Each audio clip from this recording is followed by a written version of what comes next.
Hi everyone. This week we're going over hierarchy, which is something that you've already covered a little bit in your readings. And this week we're going to go over different methods of hierarchy that you can employ working with your text. So the setup is pretty straightforward. It's really similar to what we've been doing for our other exercises. So this will be a relatively short video tutorial just to get you set up. Okay, so over here in Illustrator for this hierarchy assignment, I just went to File, New, and I did choose from recent items a letter 8.5 by 11 inches, but you could also just put that in. The main thing is orientation is vertical, and there's only one artboard.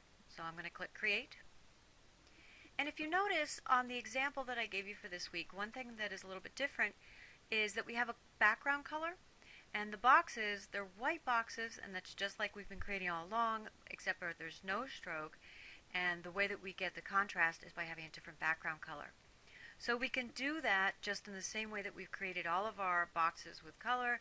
I'm going to take the rectangular shape tool, and I'm going to go up here to the options bar, and I'm going to pick that third light gray that's over from the right, and I'm going to give it no stroke. And I'm just going to cover that entire outside space, and that's how I get my different background color. Now I need to create my white boxes, so I'm going to use the keyboard shortcut of Control to just click outside the space so this box is no longer selected. And the reason I did that is so when I now choose white for my color and I make a new box, this one is no longer selected, so it won't change this one to white. Okay, so now I still have my rectangular tool selected. I'm going to go up here and I'm going to change it to white and leave this at no stroke, and I'm going to draw out holding the shift key down to lock my proportions, and I want these boxes to be 2.5 inches. And remember, you can always go up here to the top if you didn't get it exactly at 2.5 and just type that in, 2.5 by 2.5 inches. And I can use my control key or the command key on a Mac to switch back.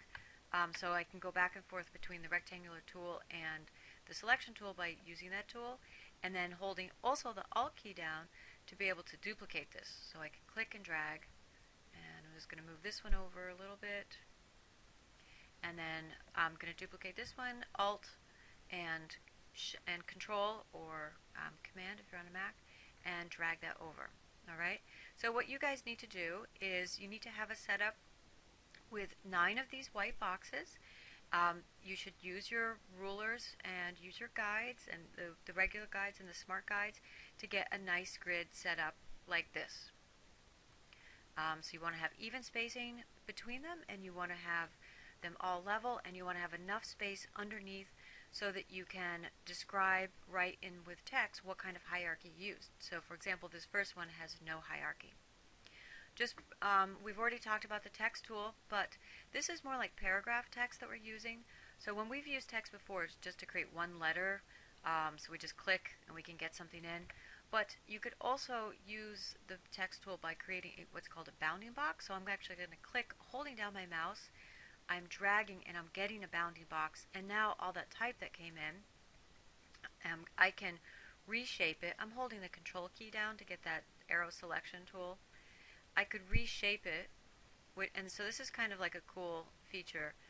If I just wanted to see what it would look like if all my text was over here, or if it was in this shape, or if it was shorter and I let it stretch out, so on and so forth. So that can be kind of, I think for this exercise, it's probably better. I'll just do that again. Take my text tool, and I'm clicking and holding down with the mouse and dragging out the bounding box. And it gives me that filler text. And I think I just did that on a layer that was below. It gave me that filler text, and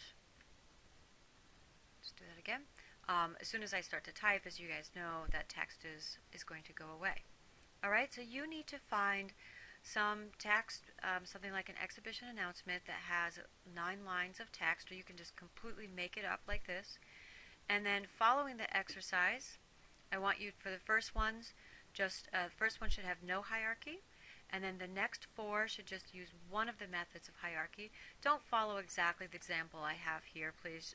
Come up with your own ideas here, but just following this. So this uses hierarchy by contrasting weight, contrasting color. This one creates hierarchy with alignment. Okay, and then start to use maybe two methods of hierarchy, so uppercase and spacing, and then maybe by the last row or the last two, try using three different methods. Our goal is, even with the one that doesn't have hierarchy, try to make them look as good as possible. So think about the placement of the text within the box. So you have to kind of pretend that this box is a full page. So think about this text. Should it sit all the way on the bottom? Should it be to the left? Should it be over to the right? What kind of margin space does it have? So this hierarchy that happens here is between the letters of text, but it's also between this body of text and the outside corners of this box. Okay, so everything else should pretty much be similar to what we've been covering in the other ones. You know, to get your guides, you go under View. You can get your rulers under View.